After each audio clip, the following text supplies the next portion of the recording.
The Tantra of the Secret Wisdom of the Great Perfection. Chapter 6. The Great Wind of Samadhi.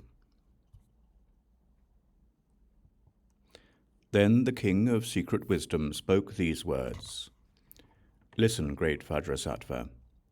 The teaching on the great wind of understanding is that it is clear that each and every aspect of conceptual construction is, for the yogin of the great perfection, whose great wisdom is completely pure, the bodhicitta. From this there is no departure. No matter what kinds of thought forms come up, the true character of the concept turns out, in complete purity, to be self-arising wisdom. Conceptual constructions are actually wisdom. They are explained to be so by the King of Secret Wisdom.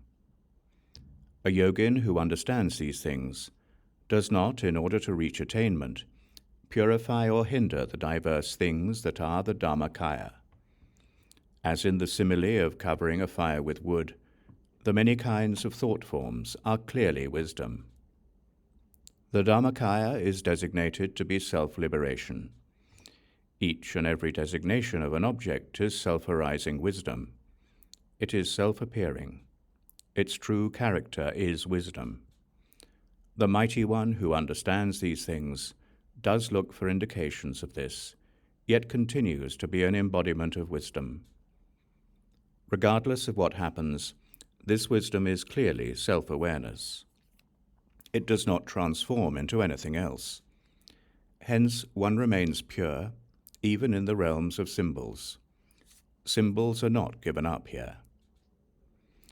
Self-arising wisdom is the wind of conceptualization. It is like the natural gathering of clouds in the sky. Its experience is such that there is no coming out of or going into it. The dharmas of samsara and nirvana are the essence of self-arising wisdom. Everything is the clarity of self-arising wisdom. There is no shifting from this to anything else, so everything appears to be the body of wisdom. One who is free and understands these things does not come out of or enter into this. In every situation he abides in the experience of reality, although at first his perspective is not so. The Dharmadhatu does not move on account of thoughts about looking for something. As in the case of going to the Golden Island, the Samadhi, called the appearance of wisdom in space, is clearly not something that can be sought out. All dharmas are clear in the mind.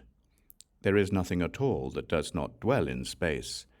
Each and every thing which appears as an entity is, with complete clarity, the bodhicitta.